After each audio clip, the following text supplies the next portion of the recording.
Hello.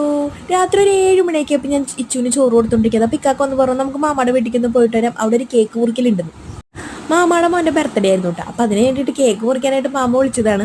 അപ്പം അവരുടെ wedding anniversary അതിന് 2 ദിവസം മുന്നായിരുന്നു. അപ്പം 2 കേക്ക് മുറിക്കുന്നുണ്ട് കേട്ടോ അവർ.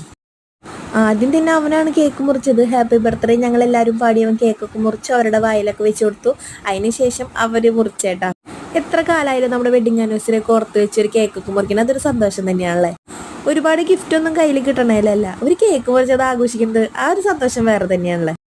അതിനുശേഷം ആ കേക്ക് അവൻ എല്ലാവരുടെ വയൽ വെച്ച് കൊടുത്തു. പിന്നെ ദേ ഇളയ മാമാവൻ ഒരു ഗിഫ്റ്റ് കൊടുത്തിട്ടുണ്ടായിരുന്നു. അതിനുശേഷം ദേ അവർ കേക്ക് മുറിച്ചുട്ടാ, മാമയും അമ്മായും കൂടി കേക്ക് മുറിച്ചു. ആ കേക്ക് മുറിക്കലും കഴിഞ്ഞു, അതും കഴിക്കലൊക്കെ കഴിഞ്ഞ് നമ്മൾ ഫുഡ് കഴിക്കാനിരുന്നേട്ടാ. അതിന് മുന്നേ ദേ ഇച്ചും കുഞ്ഞൂസും കൂടി അവർ കേക്ക് മുറിച്ച് വായിൽ വെച്ച് കൊടുക്കണ്ടായിരുന്നു അങ്ങോട്ടും ഇങ്ങോട്ടും. പിന്നെ ദേ ഇളയ മാമാടെ വെഡിങ് ആനിവേഴ്സറിയാണ് വരാൻ പോണേ, അതിന് മുന്നോടിയായിട്ട് മാമിയും ഒരു കേക്ക് അമ്മായിക്ക് കൊടുക്കുന്നുണ്ട്. അതിനുശേഷം നമ്മൾ ഫുഡൊക്കെ കഴിച്ച് തിരിച്ചു പോന്നു കേട്ടോ.